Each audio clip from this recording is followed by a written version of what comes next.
Auto. C'est le kiosque d'Europe 1 avec ses plumes, Marion Calais pour les régions, Sophie Larmoyer pour l'international et Eva Rock devant la télé. Bonjour mesdames. Bonjour Thomas. On ne va pas y aller par quatre chemins, la une de Libération est insoutenable ce matin et pourtant il faut la regarder en face. Il y a là les corps d'une dizaine d'enfants victimes de la barbarie en Syrie. Ils sont, titre Libé, les enfants d'Assad, le boucher syrien que vous retrouverez en une de CNews Matin qui revient sur l'indignation planétaire face à l'horreur. Le sujet fait également la une du Monde. Attaque chimique, le régime Assad accusé. Sur son dessin, en une de l'Opinion cette fois, CAC a dessiné 2 fois le petit Aylan. Vous vous souvenez forcément de ce petit garçon, ce petit réfugié dont la mort avait provoqué une émotion mondiale mais éphémère. Sur la partie gauche du dessin, donc, il est écrit partir.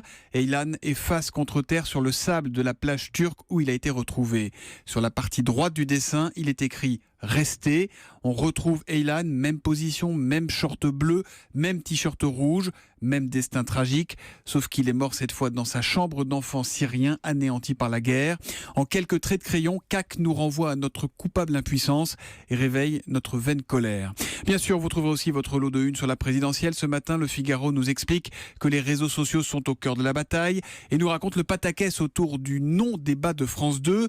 Ce sera finalement, semble-t-il, une succession d'entretiens. Macron serait le seul des 5 gros candidats à avoir accepté le nouveau principe. Mélenchon n'est pas d'accord avec la date. Fillon ne veut pas que le programme soit en direct. Le Pen a un problème avec Pujadas. Sinon, la Croix titre le Front National inquiète. Les Échos font leur une sur la fermeture de Fessenheim et ce bras de fer qui dure depuis 5 ans, comme 20 minutes, qui titre la question centrale au pluriel.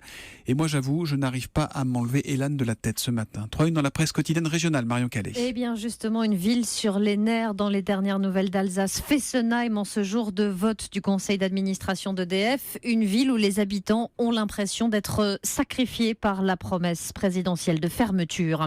L'angoisse d'un habitant du Barcarès dans l'Indépendant. Il m'a fracassé le crâne et je peux le croiser tous les jours. Son agresseur vit désormais à côté de chez lui après un allègement de son contrôle judiciaire. Et puis une adorable petite bête dans le Parisien Seine-et-Marne. Un petit kangourou de moins de 2 ans, désormais surnommé Petit Fugueur. Oui. Et il faut dire qu'il vient de passer 3 jours en cavale avant d'être repéré et attrapé hier dans le jardin d'un particulier à Ozoir-la-Ferrière. C'est drôle ça.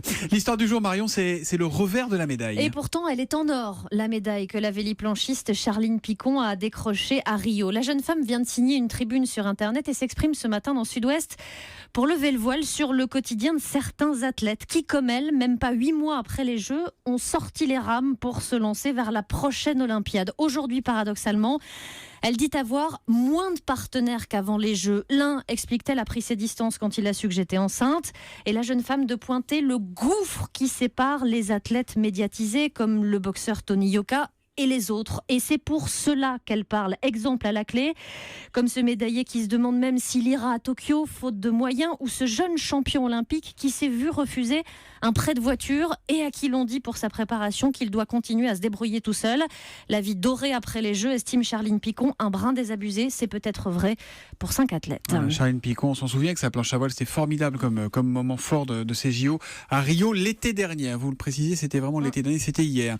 On ouvre la presse japonaise avec vous, Sophie Larmoyer, et une initiative, on va dire surprenante, pour inciter les personnes âgées à arrêter de conduire. Oui, parce que vous savez que la pyramide des âges au Japon n'a plus rien d'une pyramide. Le vieillissement s'accentue très vite et donc la population des conducteurs vieillit elle aussi. Fin 2016, on comptait un peu plus de 5 millions de Japonais de plus de 75 ans qui conduisaient encore. Alors ces gens-là, ils provoquent plus d'accidents graves. Le Mainichi Shimbun, qui est le 3e et plus ancien quotidien du Japon, nous explique que certains confondent les pédales d'accélérateur et de frein ou enclenchent la marche arrière pensant aller en avant. On les retrouve aussi en plus grande proportion, c'est pas drôle Eva, à contresens sur l'autoroute. Ouais, c'est pas bon ça, mais alors quelles sont les solutions ? Alors la province d'Aichi, dans le centre du pays, propose depuis quelques mois des remises aux personnes âgées si elles acceptent d'abandonner la conduite. Ça a d'abord été une réduction sur un célèbre plat de nouilles dans une chaîne de restaurants, des réductions aussi sur les taxis, sur les bains publics ou dans certains magasins.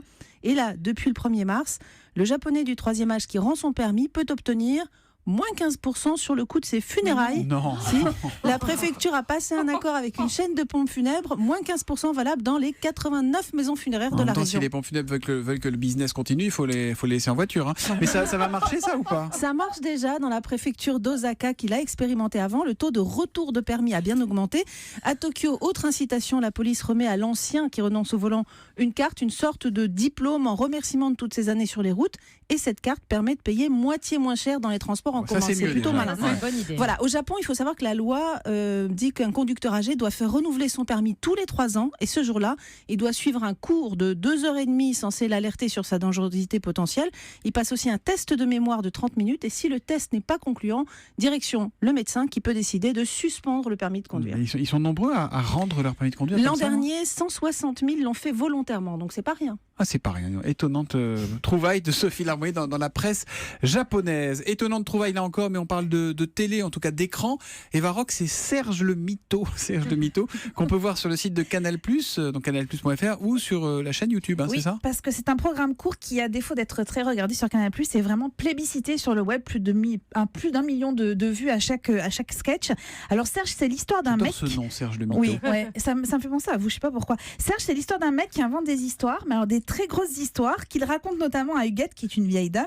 Et ce jour-là, il s'imagine par exemple dans un avion à côté de Jean-Pierre Foucault. Et là, il est à côté de moi, il dit ouais, je lui fais qu'est-ce que vous faites là, Jean-Pierre? Passe un coup de fil à un ami. Là, il se tape une barre de rire avec qui. Il dit très très bon, vous êtes quoi? Vous êtes de la partie? Je fais non, je suis pas de la partie. Le gars, il m'a raconté qu'en fait, qui veut gagner des millions, c'est totalement pipoté, c'est faux. En fait, il m'a dit si tu veux gagner, t'as juste à chaque fois cocher le dé.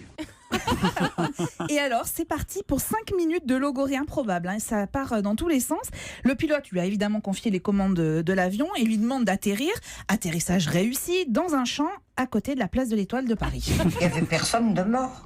Non, il n'y a eu personne de mort. Il y a même un enfant qui est né pendant le truc. Il y avait une nana elle était à 9 mois. Le bébé, avec le tournement, il est sorti direct comme un bouchon de champagne. Donc c'est une fille ou un garçon? Ouais, je crois que c'est un garçon. On l'a appelé Serge.